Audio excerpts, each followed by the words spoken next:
Laken Riley tells her friend, I'm gonna go for a jog. You know, the weather is nice, it's a good day to run, so she goes out of her dorm, goes for a run, but she doesn't make it back. Good job, girls! Laken Riley was an avid runner and dreamed of becoming a nurse. She's gone for so long that the friend filed her missing. You know, because when someone don't text you where they at and they're just gone and they're not responding, either they lost their phone and they're doing whatever, or something dangerous happened. Here's the thing, as the police were searching the area for her, they searched this trail, you know, where people jog at, and it's near a wooded area, and they actually found Laken. She was laying down in the woods a little bit. He calls out for her, Laken, and she doesn't answer. So as he's walking up closer to her, he didn't notice that she's not alive.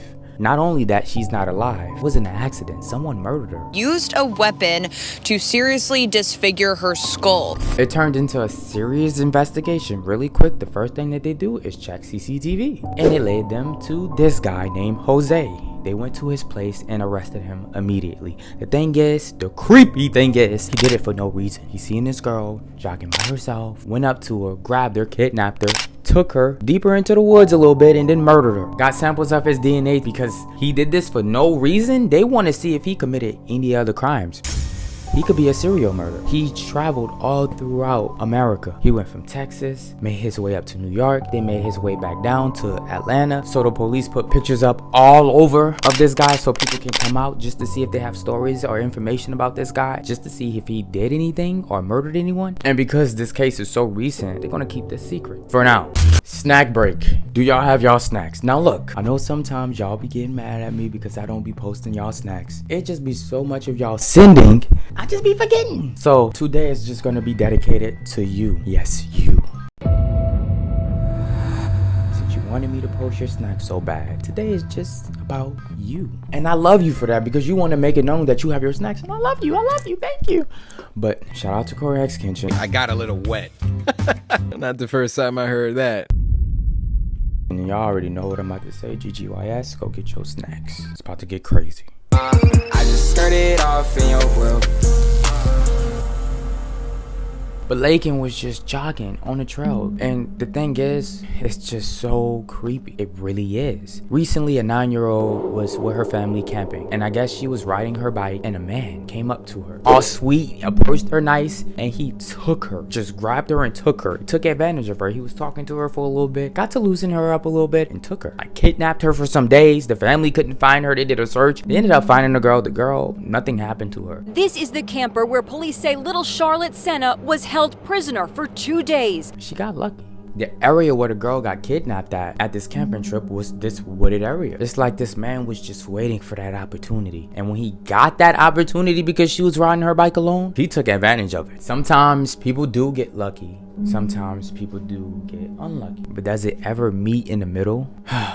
There's this YouTuber. Now he's a YouTuber that goes camping in the woods a lot, often. I feel like if someone goes in the woods way too much, more than likely bad shit happen to you, or you're gonna encounter something bad. So he prepared a steak dinner because he's going out camping in the middle of the woods alone.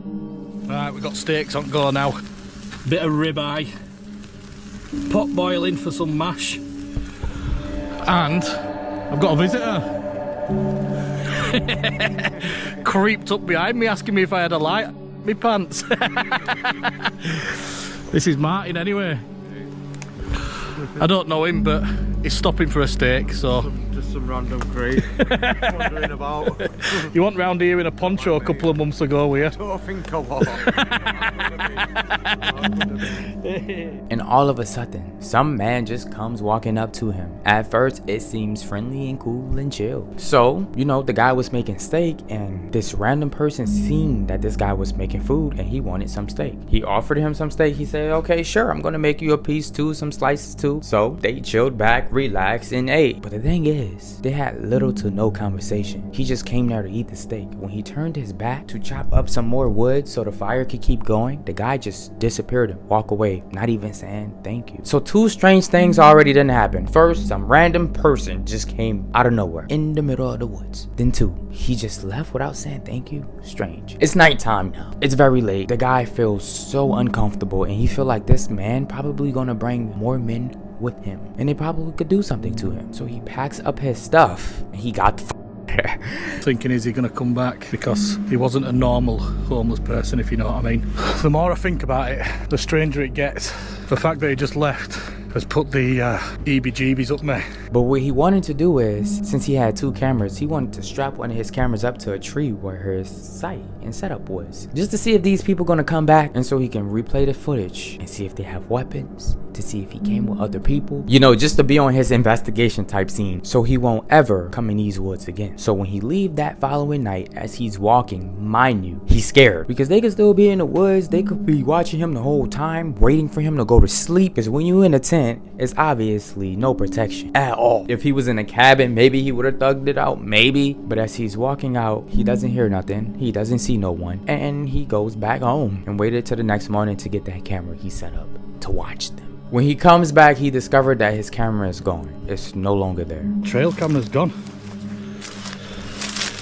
That's where it was, on this tree. So my gut instincts were right, weren't they, to leave. So they did come back, or he did come back, and he's thankful that he was gone. Mind you, when he left, it was really, really late. Like, that guy should be home or wherever he should be at in his tent area. Why is he walking late at night? He came early in the morning, by the way, to check on his camera, and he was just thankful and blessed. His stuff was just gone. Another victim, Eliza Fletcher, she went jogging early morning when she got kidnapped. Notice something. I don't know if you noticed, but these girls that's getting kidnapped jogging, it's not at nighttime. It's not even in the evening. But it was early morning. The public for help to find a mother of 2 who was kidnapped while she was jogging early Friday morning. And as you can see on CCTV, she's jogging, and then a black car pulls up to her. Now, when he pulls up to her and stopped the car, she was forced to get in the car. I don't know if he pulled out a handgun, but he was able to kidnap her and bring her in the car. And she went missing for days and days and days and days. More than anything, we want to see Liza returned home safely. The family has offered a reward for any information that leads to her safe return. The family was hoping that she would just come out of nowhere and say that I'm alive, even though I was kidnapped. Let me tell you about what just happened. But that wasn't the case. They ended up finding the guy who kidnapped her, arrested him. He's in jail for life. Her body was found in the abandoned place. Murdered her. She dedicated her life to her students as a kindergarten teacher. Hey, good morning, girls. Old MacDonald had a farm. E-I-E-I-O. She was also the mother of 2 sons, aged 7 and 5. The thing is, like, she woke up that day, all of these girls just woke up that day to expect a normal life.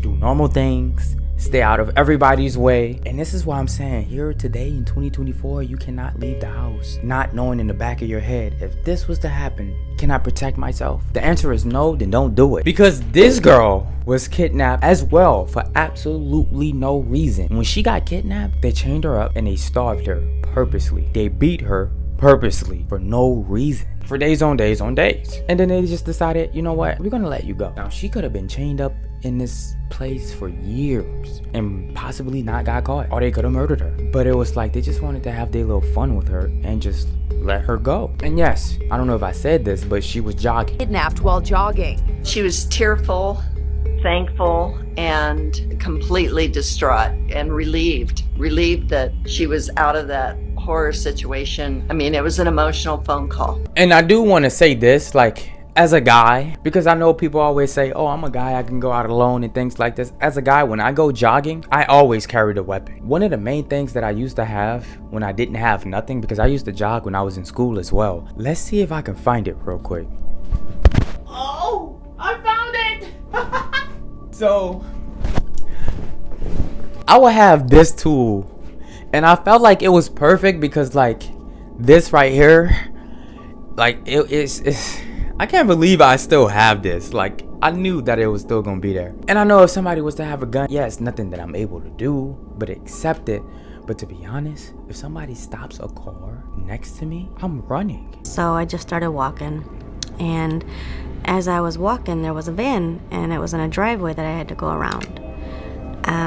I looked up, saw a man and a girl in the van. The girl looked like someone that I had worked with, so, you know, I smiled at them, continued to walk. A couple minutes later, the van pulls up, and he says, "Do you need a ride?" And that's the thing. If you see a gun and you scared to run, jog in a safe area, like a seriously safe area. Because if you freeze up and this person get you, you don't know what's gonna happen when they take you. And he was talking about how his son had used to work there, and that I knew a couple of his kids. So it was a kind of casual conversation. Yes. And then, of course, when you get to the house, you immediately know that he's not going to let you out. Yes. I always had the thought of, even if a car stops and I see something, I'ma just keep running and hope for the best. Because I don't think y'all, I know a lot of y'all do, but I think a lot of y'all don't understand, like, getting kidnapped and getting chained up. Y'all remember Amanda Berry? If not, she was chained up for 10 years. Here's the call. This is probably gonna jog some of you memory if you remember this. Cleveland 911. You need police. Help me, I'm Amanda Berry. You need police, fire, or ambulance. I need police. I've been kidnapped and I've been missing for 10 years. Okay, and what's your address? 2207 Seymour Avenue. Okay, talk to the police when they get there. Okay.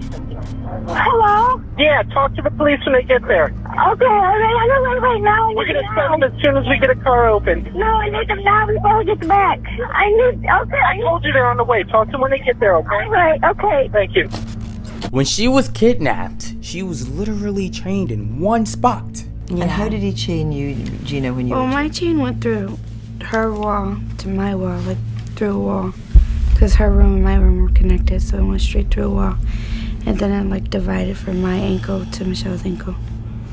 It must have been terrible to have the chains on all the time. Imagine that you in this bed, chained up in one spot for 10 years straight. You have to use the bathroom like a bucket or whatever in this spot, eat it in this spot, sleep in this spot, wake up and just repeat 10 years straight. So when I decide to run, I'm thinking about all of this. I cannot take the risk of just letting it happen. And to be honest, I don't even have to jog no more. I have a treadmill in my house. So it is ways to avoid it. You can either jog in a safe park, crowded area, not too crowded, but like public, you know what I mean. Or you can just get a treadmill, or you can go to a gym. But this jogging around the areas, exploring the area type thing, and you a girl and you alone, it just takes being at the spot at the wrong time and just getting caught up completely. With that being said, look, tell me what y'all would do in a situation like this. I do love y'all. I want y'all to stay safe. Oh my, and one more thing, because I just have to let this out. I literally tell y'all to stay safe at the end of my videos all the time. And there's so much different situations. Last video was the guys getting kidnapped. Then the video before that was about a serial murderer and how he would go out and approach these women and have a good time with them and then murder them. And then we have today just girls jogging. Like, it's just so much normal regular stuff and people just get murdered. I'm saying all of that to say, like, when I talk about dark stuff, true crime stuff, I'm really at the end of it all, the message is to be like aware and safe. Even though, let's be honest, talking about it is entertaining, my goal is to keep y'all safe because I love you. Come give me a hug. I love you. All right, let me stop being weird. Good night. Take care. I love y'all. Bye. If you really wanna fuck with me, maybe you should come try and see.